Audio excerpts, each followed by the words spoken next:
everyone, welcome back to GSFXtra, where the GSF crew is making their weekly predictions on the games that are going to go down this weekend. On the screen, you will see all of the predictions that have been made. Kaylee, I'm going to be starting with you. You're taking St. Francis over the Valley Christian Warboys, which is interesting since the Lancers did lose last week to Sarah. You've got some explaining to do. Some explaining to do, okay. Well, here's my explanation.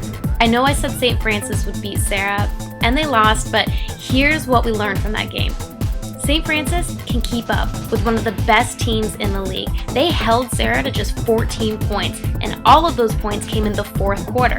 Up until then, they were actually leading by a safety. Now let's look back at when Valley Christian played Sarah.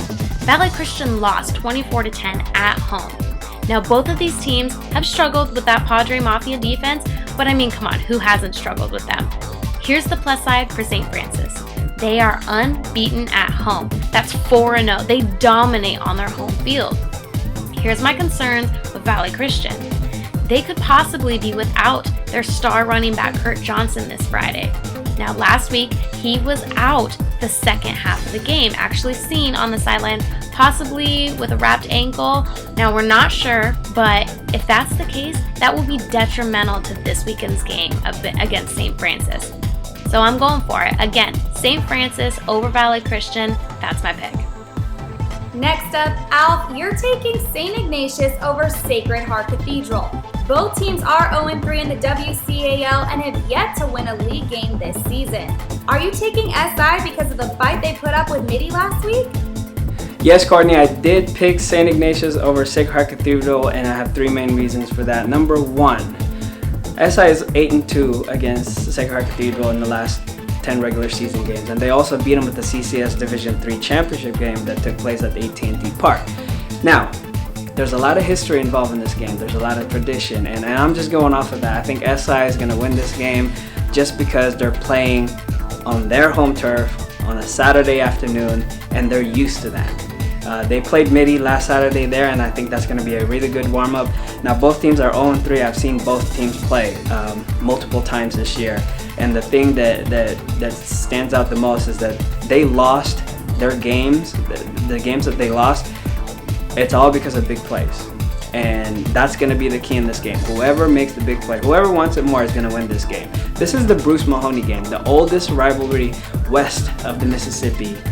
And I've seen this game like 10 years in a row since I started working in television. And so it's always a great atmosphere, and this is going to be different because it's going to be a day game at SI. Get there early because traffic is going to be nuts. And I just think SI's got the edge because of how they've been playing, and the teams that they've played are the top teams in the league, and so I think they're gonna win this game. Edwin Wise, Midi over Bellerin. Both teams did win last week, but you tend to know Midi like it's the back of your hand.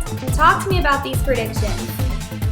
That's right, Courtney. I've been following Midi all season long, and let me tell you this team has no quit in them. The offensive consistency is a bit of a concern for me, particularly in the first half, where they have been shut out in a few games, but you can never count them out because they always seem to make that second half adjustment. Now we're still waiting for that big game from Dakari Monroe. We grew accustomed to that week in and week out last year, but he's still been playing solid at DB and has produced a few touchdowns on the offensive side of the ball as well. Behind him, they still have a few weapons. In the backfield, a lot of depth. Derek Bowerly, Luke Allen, and now Miles Brown, who basically had his coming out party against SI last week. Coach Dave Brown likes to spread out the touches, so that could be a concern for Bellerin, who really just had to key in on Jamar Williams-Shepard to get their rebound win against SHC. Quarterback Brett Foley, we always seem to see him produce at least one or two plays down the field to wideouts Ben Granberry or Ben Manley, and that seems to be enough. Particularly because the defense has been so solid, they've kept the Monarchs in every single game. Even their two losses, one against Los Gatos and the other to SF. 4 out of the 6 games, the defense has come up strong. Opponents held to just 15 points or less. Bellerin, they've been solid. They play well as a team. The defense has been good, but they don't really blow me away. Quarterback Griffin Quinn had 4 total touchdowns last week against SHC. He played well, but they haven't really been tested, and that's my biggest concern. Their one big matchup this season has been against VC, and they got blown out. So this game against Midi, I think this is a great opportunity to show the rest of the league what they really are. This game's going to be played at Midi High School. Why is that a factor? Midi normally plays their games at Foothill College, but this is the one game of the year where they get to play at their own high school. So the pit, you know they're going to be crazy. It's going to be loud. It could be intimidating to the Bells. I see the Monarchs pulling out this one 21-17. But before I toss it back, I got one more prediction, and that's on the professional side. The Giants will get their third World Championship in 5 years. They'll take out the Kansas City Royals 4-1. I see another parade in the future for SF. Back to you, Courtney. And finally, Justin, Concord over Clayton Valley. Both teams are undefeated and 7-0. Justin, Cheers. last week you did go 4-4 with your predictions, but I'm wondering if you're going to be wrong this week because you saw what Clayton Valley did to Northgate last Friday night. Until further notice, people, please refer to me as Mr. Undefeated. If you didn't know, I went 4-4 with my picks last week. Bottom line, I picked games better than a 5-year-old picks his boogers 2 days into a bad cold. But pause.